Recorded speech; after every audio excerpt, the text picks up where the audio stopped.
Herb pau d'arco. How many people know this herb? I was in Central America and a friend of mine, this is one of these guys, one of the great guys in this raw food scene, who's been a raw foodist for 20 years, who lives in Costa Rica, and he's taken me around the jungle on his property, and he owns several properties down there. His parents are from Costa Rica, and one day I was over there and he said, let's go to the pau d'arco tree. I'm like, yep, we're going. So we go over there, it's the middle of the night, we pull up to this tree, and he's like, yeah, this is it, you scrape the bark off, and I was like, well, can you just like eat it? And he's like, yeah, just chew right into the tree. This tree's like this big, and I'm like, not hugging a tree, eat the tree. General theory now is that cacao is originally from the Orinoco River basin of Venezuela. Anyway, this plant, cacao, when it's put into a natural jungle environment, attracts all the different birds, attracts a huge amount of animals and different species into that environment. So much so that there's something like 88 new species of birds will show up in an environment where cacao has been planted where they would not have shown up before. The favorite bird to be found in a cacao tree is the toucan. You're growing cacao in their indigenous natural environment. And that's in fact what a huge part of our work has been about, especially in Ecuador and Peru, to get cacao back into the indigenous people. And it's been happening. 1 million cacao trees were planted in Ecuador over the last 4 or 5 years. Tremendous amount of action on this front. And what's happening is people are then invited to stay where they are. And then people come in to log. The best people to have there to stop that are the indigenous people who are from there. They're the only ones who can stop it. Cacao and acai will save the rainforest, because they can be grown intact in the rainforest. Nothing needs to be cut down. Nothing needs to be changed. You can walk right into a jungle, plop cacao right into the ground, and it grows. It doesn't affect anything except improve the environment. Isn't that awesome? I wanted to share with you. I was down. We have Matt and Angela Stokes right in the background over here. Matt, come on up. I asked my friends, I said, take me to the guy who knows the most about the Vilco tree in the whole town. Well, it was a woman. And she knew a lot about plants. Guess where she was from?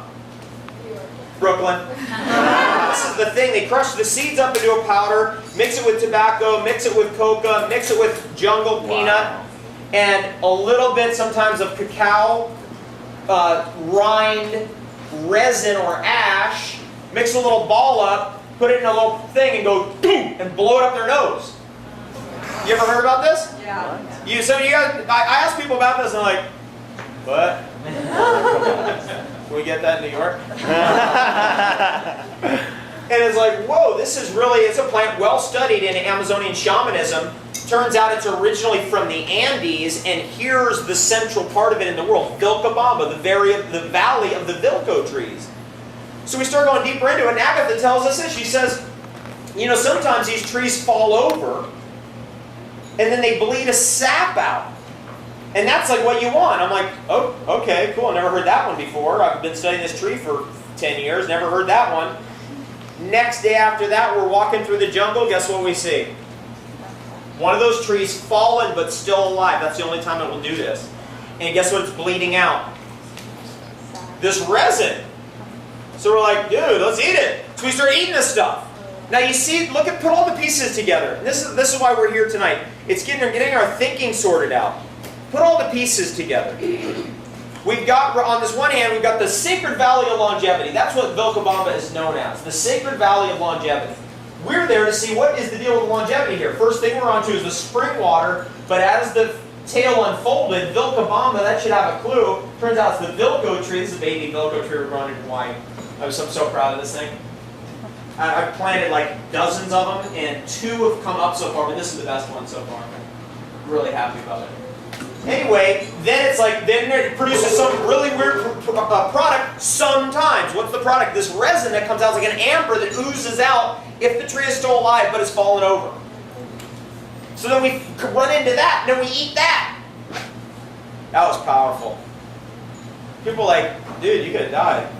I mean, you know, you're in the jungle, why would you eat that? And she's following the clues out. All of us are invited to do that all the time. You know, all around here are paradises. I drove all the way from New Hampshire into New York last night. It was like one paradise after another. But we don't know it. We're driving past it, right? You pull over on the side right after a bridge, close off into the ice-cold river. I mean, you talk about drugs. This is the drugs people want. They just don't know it. Can Frankie bring me one of those drinks? A Macunia. Yeah.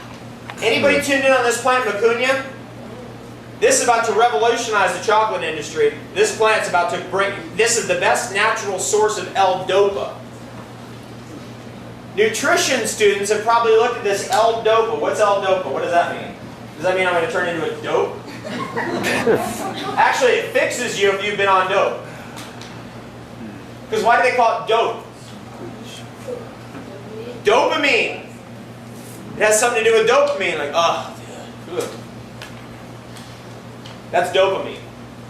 So when people are on the ganja, what's actually kicking into their system? Dopamine, and what can happen is they can sap out their dopamine. Somebody's on stimulants all the time, like stimulant this, that, and the other thing. What's going to sap out? Their dopamine's going to go out.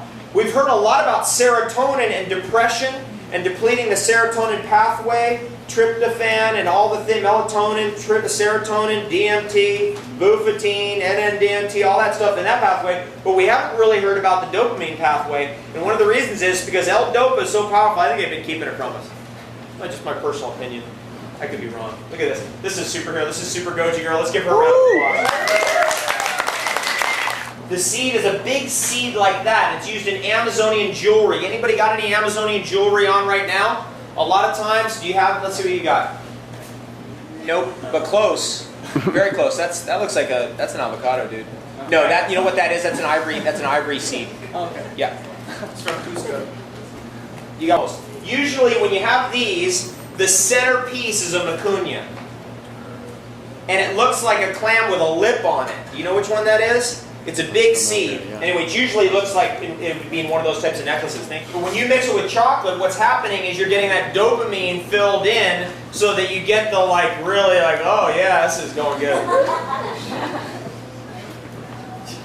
That's in the drink. This is good. I want to try it.